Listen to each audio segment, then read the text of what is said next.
Same with Maruti. Everyone has to start from the top. So tier 1 or the metros are your number 1 consumers. And India is so diverse that every metro will have tier 1, 2, 3, 4 in terms of the income class. Understood. Okay, so now I've understood the customer persona. Now let's go down to understand the gaps in each category. Okay, let's start with shoes. Shoes में कौन सा gap बचा है bro?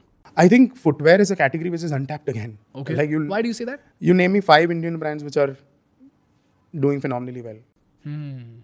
Bata, Red Tape. Again, not Indian. Red Tape, yeah. Indian तो पता नहीं, but Woodland, Red Tape, Bata, Hush Puppies तो Bata का ही है. Yeah, will you wear them? How many of these brands? Baka Buki. Yeah. How many of these brands will you buy? Bro, I actually don't buy any of them. Exactly the I point. go to Zara, whatever I find, I just get it. Yeah, exactly the point, right? I'll tell you why did we start these categories and what is the sort of thought process. Imagine, I'll take international brands name, maybe Superdry, right? When you imagine Superdry, you're thinking of hardcore functional products, t-shirts which have these huge graphic prints on it, cargo pants which are really heavy and, army sort of a product line.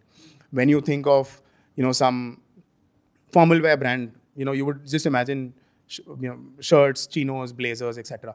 But when you think of a Zara, you would really not know what you're going to buy unless you enter the store. You might buy a footwear, you might buy a denim, you might buy a fragrance, you might buy anything that is available there because you connect with the brand Zara. Right? Correct. And that is what we are trying to build. And that is why, we are trying to enter different categories because we want to create a persona around Snitch itself that, you start resonating with the brand and it becomes much more easier for you to choose this as your, one-stop solution. Got it. So आपका gap इसमें क्या है shoes में? Do you think there are less brands in the market or the price or what is it? I mean, we want to sell a brand. No consumer brand can be built over price or anything apart from being a brand, right? So as a brand, we want to be a complete men's lifestyle brand, at least for now, before we venture into different segments. So for us, it is very clear that we want to build the business vertically. If I am making, X number of rupees by shirts, then I've started denims to make the extra, 20% of it. Then I've added chinos to make the extra 20%. Every business is, separate for me. Every category is very, very separate.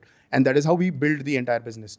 Then it becomes very easy for you. So whenever we think of footwear as a category, we've seen what is trending, what is the sort of gap in terms of product range and, the price point, and then curated a collection of it, doing a very small litmus test. The basis, the sort of data that we see, we will start doubling down on the supply chain and get more products.